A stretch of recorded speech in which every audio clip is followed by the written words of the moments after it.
Quando a esperança parecia ter morrido, quando as feras tomavam cada pedaço do campo de batalha, restavam apenas veteranos, fumaça e sangue. Mas, então, ele chegou, um guerreiro capaz de enfrentar o impossível, de transformar o gelo em fogo e vento em destruição. Hoje, você vai testemunhar o nascimento de um verdadeiro monstro humano. Este é Lucian, o homem que enfrentou o inferno sozinho. Após revisar o mapa 3D, eles se reuniram ao redor e trouxeram o mapa físico. Um dos oficiais marcou várias áreas críticas com círculos vermelhos, indicando as posições defensivas atuais. O marechal manteve os olhos fixos no mapa à sua frente e perguntou ao oficial se havia alguma tropa que pudesse ser enviada imediatamente. A resposta veio rápida, mas foi desanimadora. Poucas estavam disponíveis, e menos com ordens imediatas. Os reforços mais próximos só poderiam chegar no dia seguinte. Claramente, aquilo não era uma boa notícia. A situação geral na linha de frente estava longe de ser otimista. Depois de ponderar por alguns instantes, o dedo do marechal pousou sobre o círculo vermelho. Ele decidiu primeiro bloquear as brechas mais críticas, priorizando o envio de reforços para o ponto A. Ao ouvir essa decisão, um dos oficiais ergueu a voz, enfatizando que o ponto B era igualmente importante. Mas o marechal já sabia disso. Ele soltou um suspiro e respondeu que estava ciente. Contudo, a área atrás do ponto B ficava mais distante das zonas residenciais, possuindo uma grande área de amortecimento, o que permitia que as tropas se reagrupariam rapidamente e ganhassem tempo, mesmo que a linha de frente ruísse. O ponto A, por outro lado,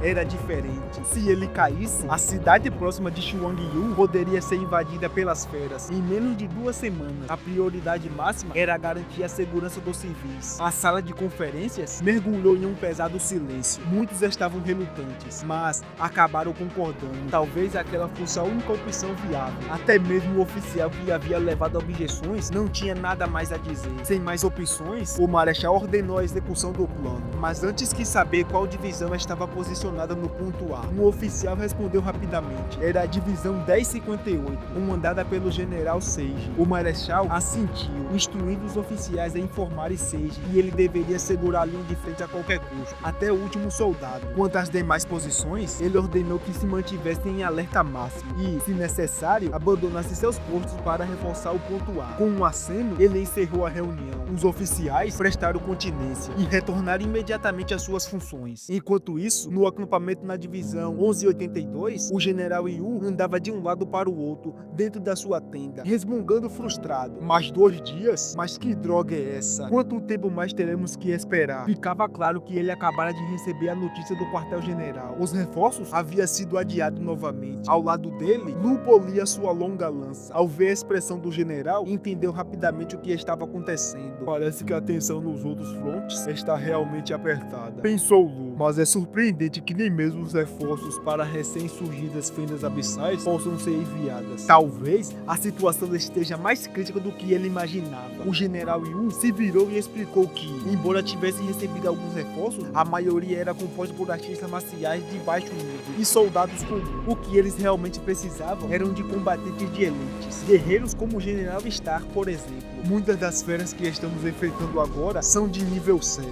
disse ele. Em seguida, virou-se para Lucian e apontou para ele. Começou a dizer que sabia muito bem o quão aterrorizante uma fera de nível 7 era. Mas, no meio da frase, parou, balançou a cabeça e corrigiu. Do que eu estou falando? Pensou, quase se esqueceu de quem estava na frente dele. Lucian, o homem que vinha se movendo entre várias frentes de batalhas por 5 dias consecutivos, todos cobertos pelo sangue dessas feras aterrorizantes. Mesmo agora, recém-banhado e as roupas limpas, um leve cheiro de sangue ainda o acompanhava. O general Yu não podia deixar de se impressionar. Era impossível sequer de imaginar quantas feras Lucian já havia matado até agora. O que mais impressionava o general Yu não era apenas a quantidade, mas o fato de que ele não demonstrava o menor sinal de cansaço, como se sua energia fosse infinita. Quando o general parou de falar abruptamente, Lucian, curioso, olhou para ele. O velho oficial parou, então disse: deixa isso pra lá. Em seguida, o general comentou que, mesmo tendo estado no campo de batalha por mais de uma semana, Lucian já emanava uma aura mais aterrorizante do que a de 7 veteranos com anos de combate. Ele confessou que nem conseguia encontrar palavras para descrevê-lo. Lucian terminou de limpar sua longa lança, levantou-se e balançou rapidamente a cabeça, achando que o general estava exagerando, mas já era hora de partir. O general Yu não disse mais nada, apenas aconselhou senhor, tenha cuidado e mantenha contato. Ao sair da tenda, Lucian se deparou com uma cena que o fez parar por um instante. Os oficiais, soldados e artistas marciais estavam ali, todos olhando para ele com admiração. Um a um, saudaram respeitosamente, incluindo Shin. Em apenas 5 dias, o garoto havia conquistado o respeito de toda a divisão 1182. Enquanto ele caminhava, o grupo observava com um sorriso e palavras de incentivo. Alguns o elogiavam por suas realizações em tão pouca idade. Outros se perguntavam quão alto ele chegaria nos rankings de militares. E muitos acreditavam que, como sempre, ele sairia vitorioso com facilidade. No meio da multidão, Fubuki observava em silêncio, com um leve sorriso. Antes de repousar o arco sobre os braços e se virar para partir, Lucian também anotou. Mas, ultimamente, parecia que ele estava evitando de propósito. Ele se perguntou se havia feito algo de errado. Mesmo assim, abriu a palma da mão e olhou para os 2 pingentes que carregava. Soltou um suspiro e decidiu deixar para lá. Logo depois, Shin apareceu rindo no alto e deu um tapa em seu ombro, zombando. Ah, o grande herói partindo para mais uma batalha, hein? Lucian, acostumado com o jeito brincalhão dele, apenas sorriu. Então, entregou-lhe os pingentes, dizendo que era um pequeno presente feito à mão, algo que queria entregar fazia tempo. Pediu que Shin ficasse com um e entregasse o outro para Fubuki. Shin ficou surpreso, segurando os pingentes delicadamente trabalhado enquanto via Lucian se afastar. Piscou algumas vezes, ainda incrédulo. Jamais imaginou ganhar um presente feito à mão por ele. Mas, antes que pudesse olhar, uma mão ágil tomou os 2 pingentes. Fubuki o havia pegado e se afastado em silêncio, ignorando as provocações de Shin,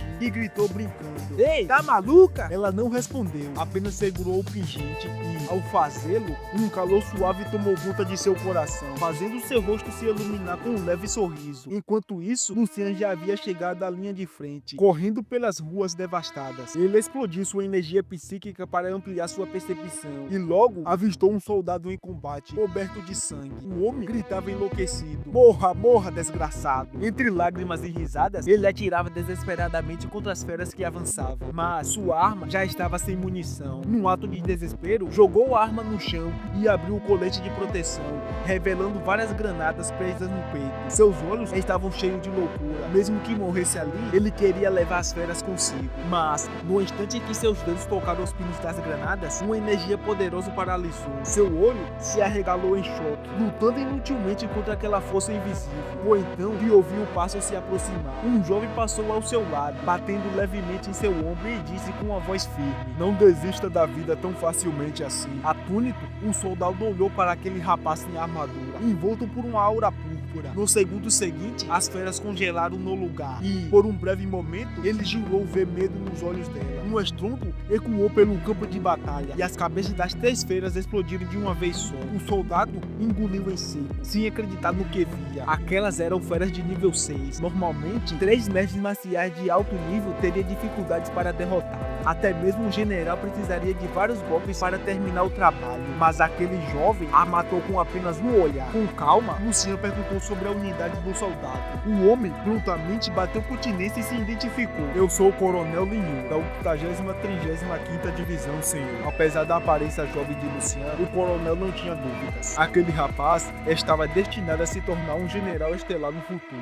Lucian se recordou da 80ª-35ª Divisão. Deveria estar lutando lado a lado com sua própria, a Divisão 1182. Além disso, em termos de armamento e poder marcial, eles deveriam ser superiores à divisão comandada pelo general Yu. Então, por que aquele homem estava sozinho em tal estado deplorável? Com um semblante pesado, o coronel revelou a verdade. As defesas da 80ª-35ª Divisão haviam sido rompidas. A linha de frente havia caído. As linhas de frente foram rompidas, disse o coronel, com o coração apertado. Lucian ficou chocado. Logo em seguida, uma aura poderosa emanou de seu corpo, fazendo o coronel estremecer. Mesmo sendo apenas um artista marcial de baixo nível, ele reconheceu aquela força, energia psíquica. Mas o que sentia era algo mais além, como se estivesse sendo completamente despido perante aquele olhar. Após alguns segundos, Lucian cessou sua percepção e abriu os olhos. Então, perguntou com uma voz fria e direta: "O quartel-general sabe o que aconteceu? Onde estão os reforços?" O coronel apenas balançou a cabeça. Os Os reforços sempre foram prometidos, mas tudo o que recebemos foram ordens para resistir. Ele respirou fundo e no fim apenas mandaram recuar. Lucien então perguntou: "E por que você não recuou?" O homem baixou a cabeça, ficando em silêncio por um momento antes de responder com tristeza. O general da nossa divisão ordenou a retirada, mas ficou para trás, lutando até a morte para segurar as feras. Depois que a linha decisiva caiu, cada soldado ficou por conta própria. Para nós, matar mais uma fera antes de morrer já era o bastante.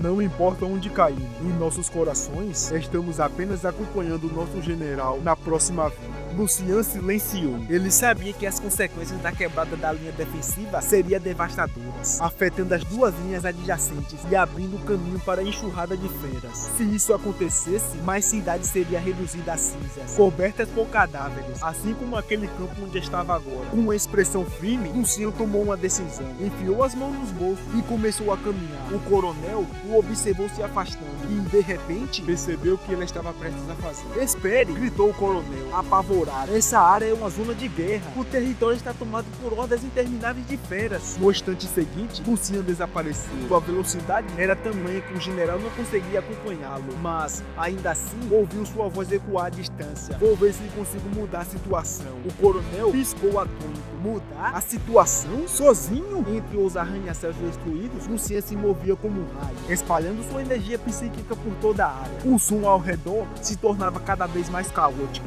Rugido de feras, rajada de metralhadoras, choque de espadas e gritos furiosos se misturavam em um coro infernal. Ele sabia, estava quase chegando. Logo à frente, a cena se revelou.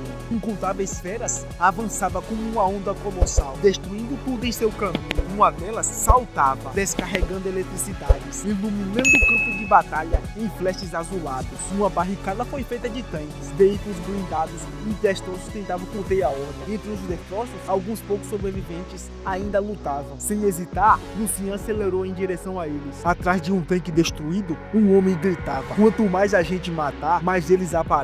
Ele estava com o braço amputado e o curativo improvisado já estava encharcado de sangue. Virou-se para o velho baixinho ao seu lado, que mais parecia um Yordle de um certo jogo famoso aí que você sabe, e perguntou: "Agora que o general morreu, o que a gente faz?" O velho olhou de volta com a mesma dúvida nos olhos, mas não respondeu. Em silêncio, apenas puxou o pino e lançou algumas de suas preciosas granadas. As granadas de mãos, especialmente fabricadas, eram devastadoramente eficazes. Ao ver as feras sendo dilaceradas em pedaços, o velho soltou uma gargalhada intensa. Cada morte era uma vitória. Outro homem terminou de carregar as balas, pegou duas metralhadoras giratórias e saltou para cima de um tanque. Com um charuto aceso entre seus dentes, abriu fogo contra as feras, rindo como um louco, como se dissesse aos irmãos caídos: "Espere por mim lá do outro lado." E quando as balas acabaram, ele se juntou a eles. Um homem de meia idade, ferido, esboçou o último sorriso antes de seu corpo desaparecer lentamente, sem vidas. O soldado que havia perdido o braço soltou um suspiro pesado.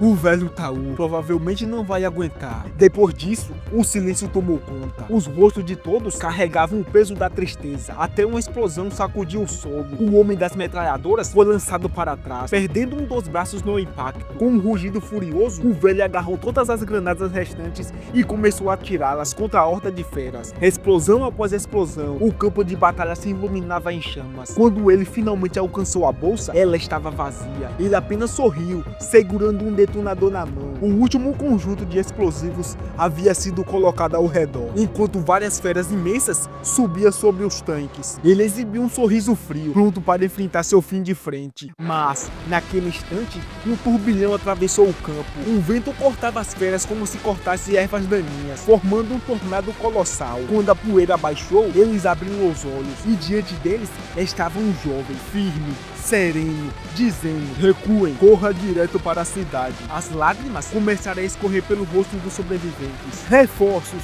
Os reforços chegaram!"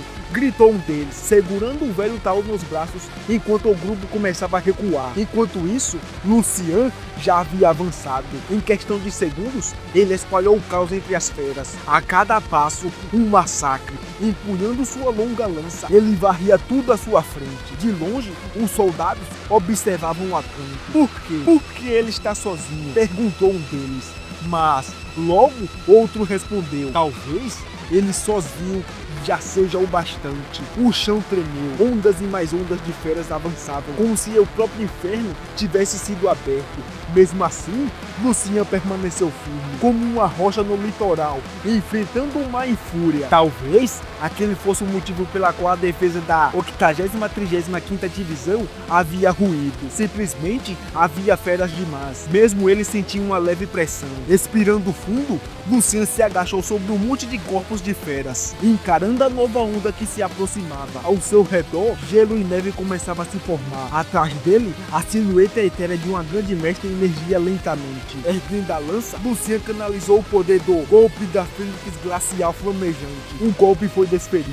Uma mistura de fogo e gelo explodiu em uma onda destruída que varreu as feras ao redor. Ele respirou profundamente. O ataque havia drenado parte de sua grande energia, mas o resultado o deixou satisfeito. Ele estava controlando dois elementos ao mesmo tempo, e talvez, no futuro, pudesse dominar ainda mais. Um sorriso cruzou seu rosto. Então, esse é o verdadeiro poder da técnica da respiração da natureza. Seu espírito de batalha queimava como nunca, invocando um trovão e as chamas. Ele socou o chão com força, saltando em seguida. O vento e a terra se entrelaçaram em torno dele, liberando ondas de energia que varria o campo de batalha. O chão começou a ranger e se partir sob seus pés, e, com um grito furioso que ecoou por quilômetros, ele rugiu: "Recuem, seus malditos!" Sua lança atingiu o solo e a terra tremeu como se o próprio mundo respondesse ao seu chamado.